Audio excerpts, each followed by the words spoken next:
해마다 연말이 되면 새해 수첩을 사온다. 수첩 끝에 붙어있는 방명록란에 친지나 거래처의 이름과 주소와 전화번호를 옮겨 적는다. 그런데 일이 요 몇 해 사이에는 왠지 머리 무겁게 여겨져 자꾸만 미루다가 해가 바뀐 1월 중순이나 하순에 가서야 하는 수 없이 큰맘 먹고 정리한다. 보다 단순하게 살고 싶어서 될 수 있는 한 엄격히 선별하고 통제하여 극한을 해마다 줄여오고 있다. 그런데 이 줄이는 일만은 굳이 연말이나 연초를 기다릴 것도 없이 안으로 어떤 결단이 있을 때마다 푹푹 그어버린다.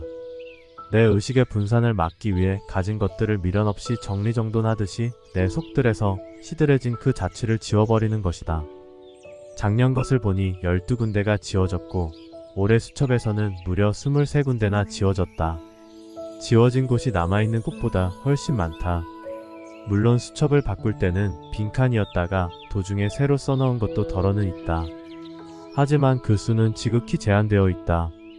복잡한 세상살이에 견줄 때 사내 생활은 지극히 단순 명료하다.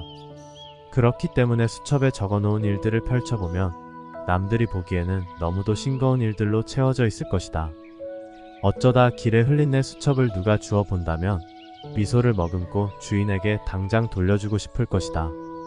타인에게는 싱거운 일일지 모르지만 내게는 그 기록들이 결코 싱거운 일도 작은 일도 아니다.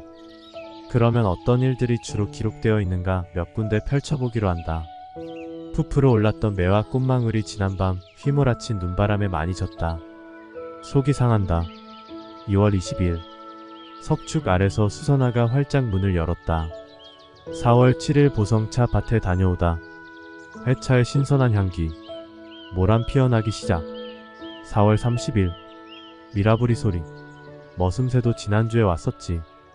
투명한 5월 햇살 영롱한 아침 이슬. 5월 7일 5월 8일에는 첫 꾀꼬리 노래를 듣고 이틀 후에는 뻐꾸기도 왔다고 적었다. 언제 장마가 개고 어느 날 해질녘엔 무지개가 돋았고 김장은 언제 갈고 어디 장에 가서 무슨 연장을 사오고 무슨 책을 읽고 누구한테 편지 보내고 받고 어디서 강연하고 누가 찾아오고 누워서 별을 쳐다보고 주로 이런 기록들이다. 산에 들어와 살면서부터 해마다 꼬박꼬박 기록한 수첩이 어느덧 30개나 된다. 이곳으로 옮겨올 때 내 삶을 다시 시작하고 싶어 그때까지의 수첩은 모두 태워 없앴다. 태워 없애는 일은 그때그때 자기 삶의 정리정돈을 위해서는 반드시 필요한 일이다. 그렇지 않으면 지난날의 너절한 찌꺼기에 걸려 현재의 삶이 개운치 않다. 내가 무슨 역사 학도라고 대단치도 않은 기록을 남기겠는가. 언젠가는 이 몸도 불에 태워지고 말 텐데. 연말이면 행사처럼 아궁이 앞에 앉아 편지도 태우고 사진도 불태워 없애고 불필요한 기록들도 불 속에 던져버린다. 기록이란 특히 우리처럼 단순 명료하게 살려는 사람들은 그 자체에 의미를 두기 때문에 시간적으로나 공간적인 연장은 불필요하다.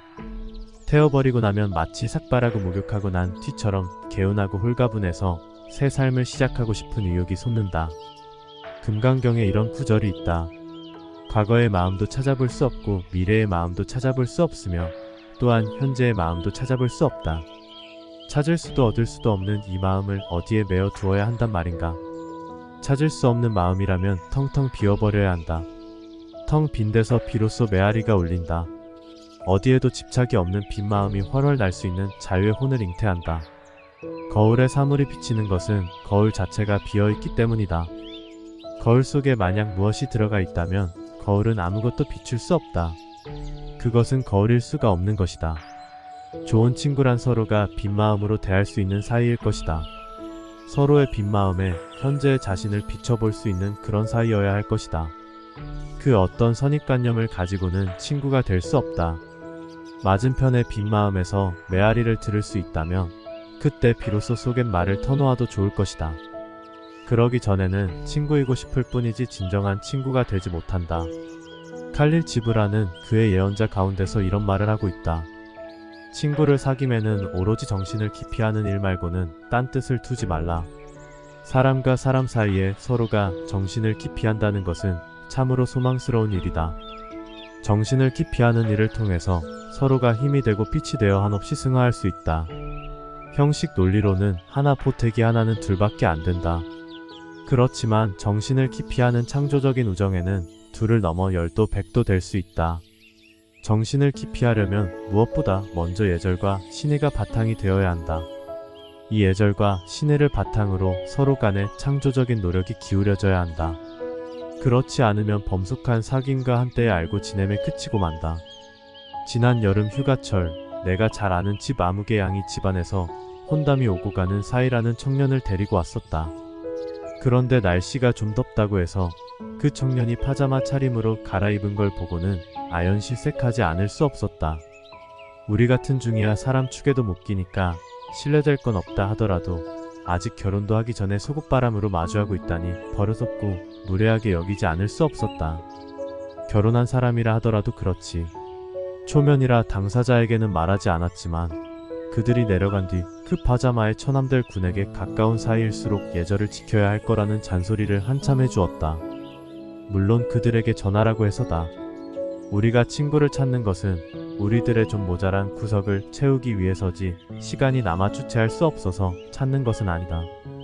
사람과 사람 사이의 예절과 신의와 창조적인 노력이 따르지 않으면 서로에게 아무런 덕도 끼칠 수 없다.